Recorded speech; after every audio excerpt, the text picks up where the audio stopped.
auspicio del Grupo Di Gama. Revista Perú Construye, su mejor herramienta para el sector construcción e infraestructura. Pregunte por nuestros paquetes anuales de publicidad. Mayor información en nuestra página web www.peruconstruye.net. Bienvenidos a Perú Construye. ¿Cómo estás, César? ¿Qué tal? Un gusto saludarte, Jorge. Buenos días. Bien. Esta semana, César, tenemos el perfil y retos del nuevo director ejecutivo de Proinversión, ¿no? Un tema que, en verdad, mi opinión personal, Proinversión no ha ido avanzando a las velocidades que realmente necesitamos, ¿no? Es un desafío bien complicado. Hay que enfatizar que el nuevo director, don Rafael Ugaz, es el cuarto que nombra el gobierno, si contamos también a la gestión, por cierto, de Pedro Pablo Kuczynski, quien en diciembre de 2016 primero nombró a Álvaro Quijandría, que duró un poco tiempo, se encargó Quijandría de hacer una reorganización interna en Proinversión, lo sucedió como encargado Alberto Ñeco, que luego fue nombrado, ratificado, que también renunció al no tener logros significativos. En octubre del año pasado nombraron al señor Diego Arrieta, que era de la ONP, y finalmente en diciembre han nombrado el cuarto responsable, que es el señor Ugaz. Ojalá que las cosas le puedan ir mejor. Sí, ¿no? Porque tenemos que ver de no por ejemplo, el presidente de la reconstrucción, ¿no? Cuatro también ha habido, A ver, acaso. Cuatro el de la responsables autoridad de la Costa Verde, Así ¿no? es. Estamos empezando a generar espacios con presidentes que no están, tenemos que replantear, ¿no? Para eso justamente hemos invitado a nuestros panelistas que son especialistas en estos temas, como José Escafi. ¿Cómo estás, Pepe? Hola. Bienvenido. Gusto, Pepe, ¿cómo estás? César? Y Raúl Delgado Sayán. ¿Cómo estás, Raúl? ¿Cómo estás, Buenos días, Raúl. Hola, Raúl. ¿Qué tal? Bien, pero antes, por favor, acompáñenos a el comentario de la semana, gracias y a cargo de Diego Macera. A inicios de diciembre se designó al nuevo director ejecutivo de Proinversión, el señor Rafael Ugaz. Esta institución, Proinversión, como se sabe, tiene el objetivo de promover la inversión privada, básicamente vía APPs y obras por impuestos. Sin embargo, en el último año, el 2018, el trabajo de Proinversión ha sido complicado. La meta para el 2019 era entregar 16 proyectos. No obstante, solamente se adjudicaron 4. El Proinversión, de hecho, requiere mejoras concretas que agilicen su labor, no solamente de palabra, ¿no? Y en particular se debería enfocar estas reformas en aspectos institucionales. ¿Por qué? Porque los recientes escándalos de corrupción, ¿no?, afectaron la confianza, eso es inevitable, afectaron la confianza en el sistema de APPs. ¿No? Por ello, las reformas tienen que buscar recuperar esta confianza en el sistema. ¿Cómo se hace? Por ejemplo, mejorando la transparencia en los procesos de licitación, mejorando el gobierno corporativo dentro de Proinversión, ¿no?, que depende de ministros, ¿no?, buscando asesores expertos de afuera y varios temas más, ¿no? Para el próximo año, la cartera es adjudicar más o menos $5.000 millones con 28 proyectos. ¿No? Priorizar aquí va a ser lo clave porque difícilmente se puede hacer tanto. Las nuevas autoridades, tienen el reto ahora de hacer realidad lo que se ha proyectado o acercarse, ¿no? Y sobre todo de resolver los problemas institucionales, mejorar la confianza en el sector, ¿no?, para poder aprovechar el potencial que tiene el sector privado en el ámbito de la construcción, ¿no? Muchas gracias y nos vemos la próxima semana. Muchas gracias, Diego. Muy interesante el comentario. Bien, comenzamos con Pepe. Pepe, ¿qué te parece lo que decía yo hace un momento, ¿no? Me preocupa que estemos haciendo, ¿no?, el zar de la reconstrucción. No funciona. La autoridad, eso me desespera ya, la autoridad autónoma de la Costa Verde, cuando se quieren hacer cosas, no tiene autoridad, ¿no? Son los alcaldes los que cortan la torta. Y bueno, Proinversión tuvo una época más o menos buena, que podíamos sacar cosas, pero después, como bien ha resumido César, empezaron a haber presidentes que lamentablemente no, y no hay que tampoco decir que son las personas, el perfil profesional, de repente es la forma en que lo estamos haciendo. ¿Qué opinión tienes?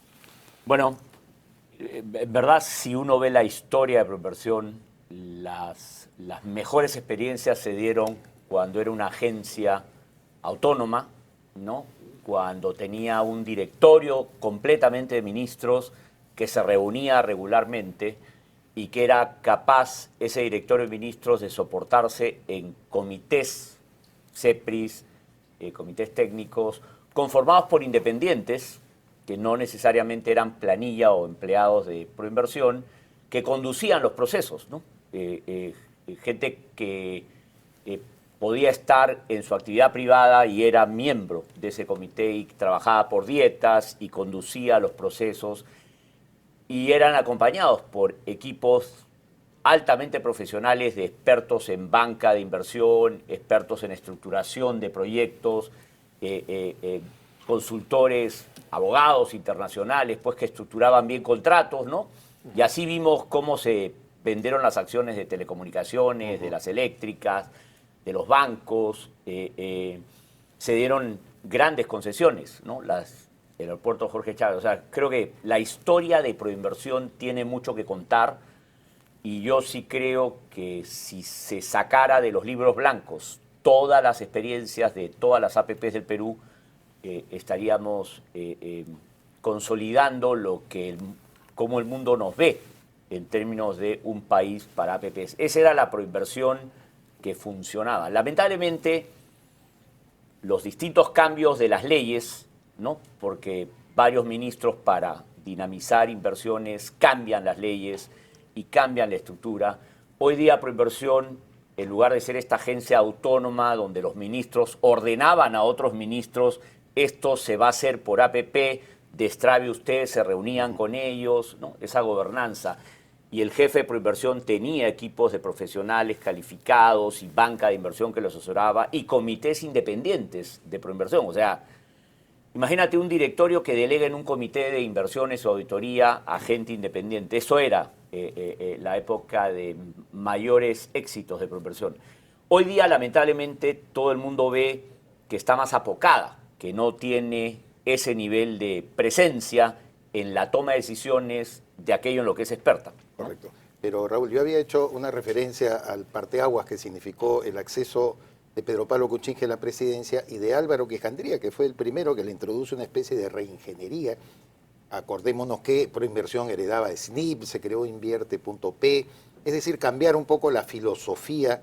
Y yo quiero saber si de alguna manera lo que está señalando Pepe tiene que ver con ese cambio que hubo interno de Proinversión, o hay un fenómeno distinto, diferente, que no lo ha hecho ser tan proactivo como nosotros pensábamos. Yo diría que parcialmente estoy de acuerdo con toda esta primera parte que ha hecho referencia a Pepe, pero también las cosas que le van quedando por hacer van siendo cada vez más difíciles, ¿no?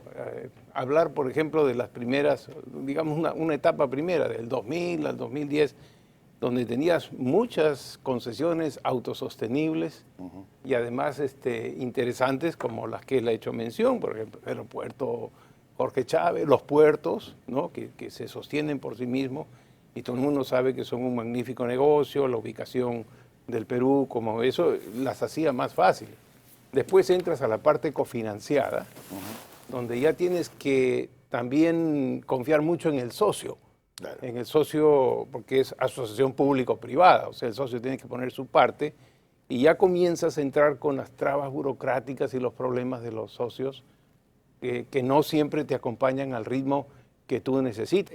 Pepe, Rafael Ugaz ya está elegido, ¿no? Entonces, ¿qué cosas le recomendaríamos como gestión? ¿Qué es lo que tiene que hacer? O sea, hay que mirar hacia atrás, qué es lo que estamos haciendo, y ver que los presidentes, además algunos con muy buen nivel profesional, ¿no? No necesariamente el nivel profesional hace que las cosas funcionen, ¿no?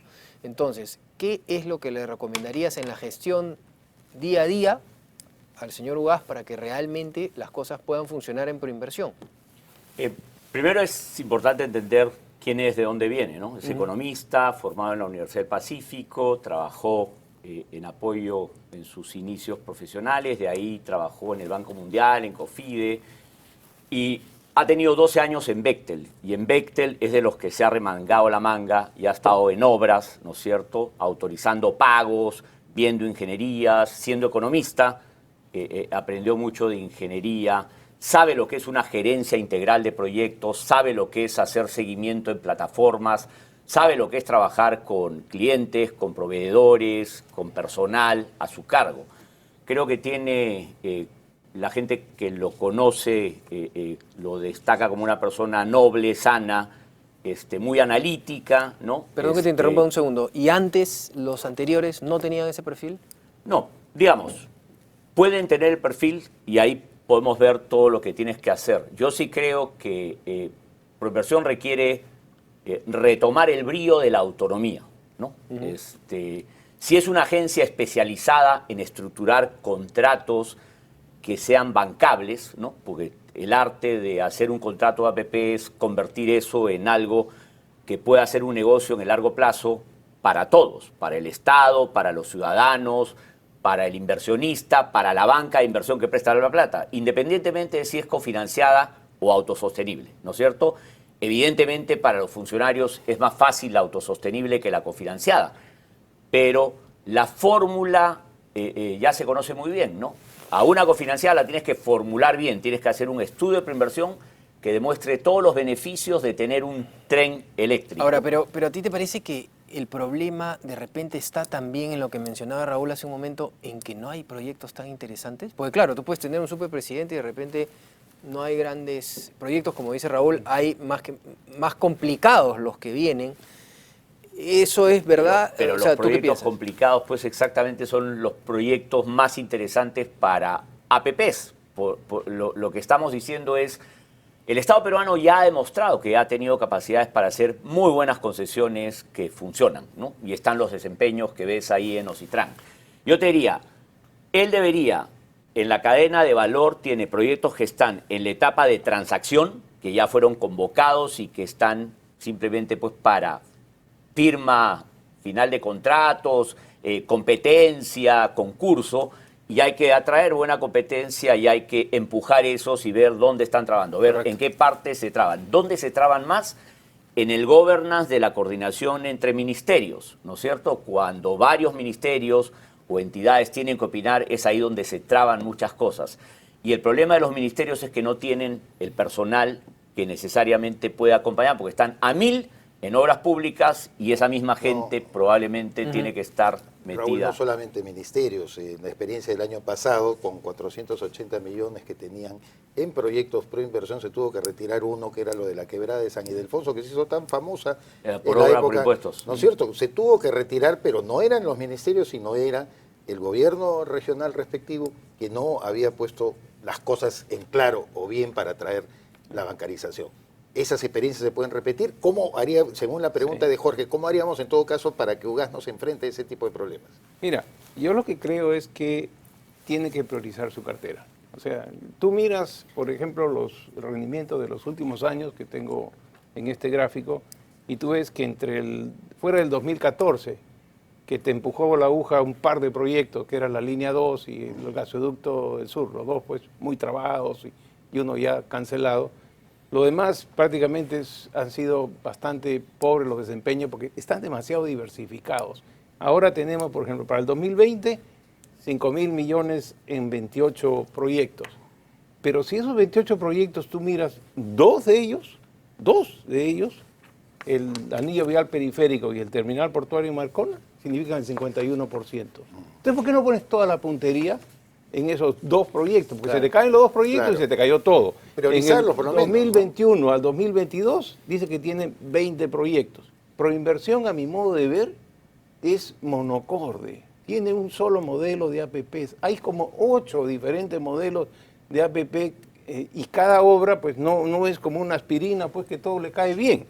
Entonces, por ejemplo, tienes diseño-construcción, tienes contratos de operación y mantenimiento solamente, tienes diseño, o sea, la receta de ellos siempre es diseño, construcción, financiamiento, operación, mantenimiento.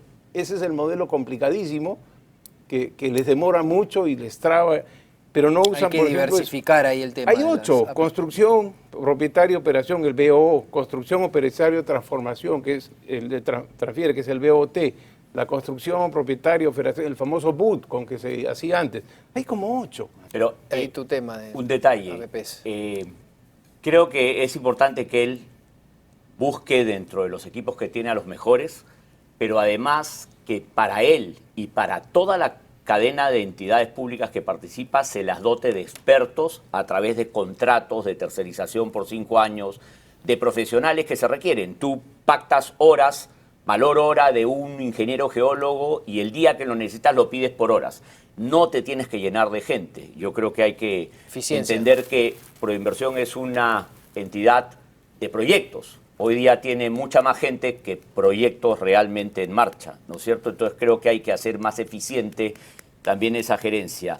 Entonces cuando tú le dotas, no solo le tienes que dotar a Proinversión, tienes que dotarle al Ministerio de Transportes para que acompañe cualquier licitación del anillo vial periférico. Listo. Pero además de dotarte de gente buena y expertos buenos, tienes que fortalecer ese governance, ¿no es cierto?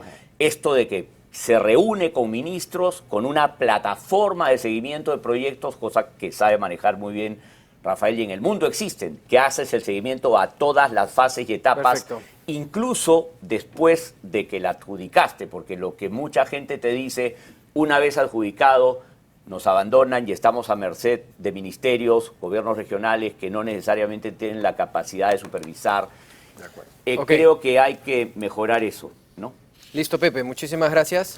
Gracias, Raúl.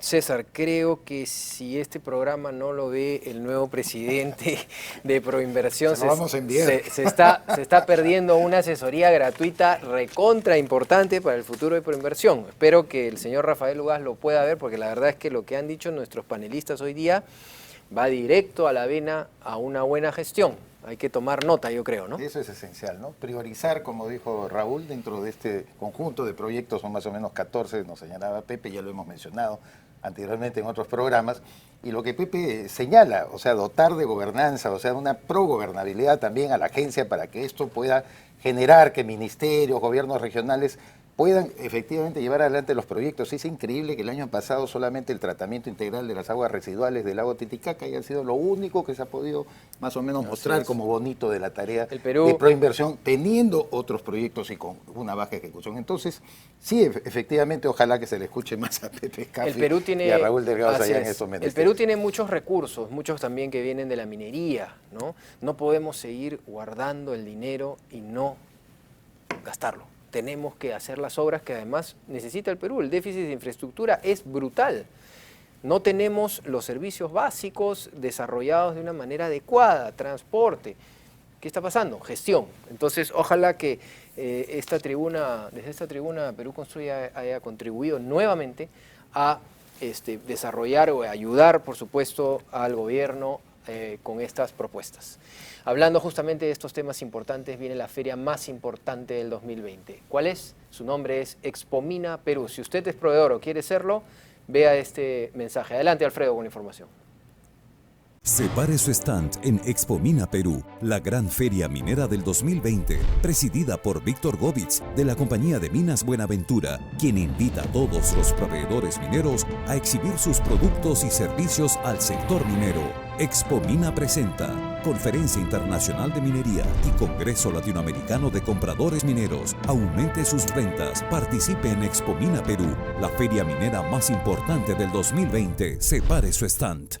Alfredo, muchas gracias. Y ya lo sabe, si usted es un importante proveedor del sector construcción e infraestructura, anuncia en Perú Construye, que es la principal revista del rubro. Así es, César, muchísimas gracias. Gracias a ti, Jorge. Y no se olviden, amigos, los sábados y domingos estamos aquí en ATV, tanto con Rumbo Minero como con Perú Construye a las 9 de la mañana y Perú Construye 9:40. Así que los esperamos, como ya dije, los sábados y domingos aquí por ATV. Muchas gracias.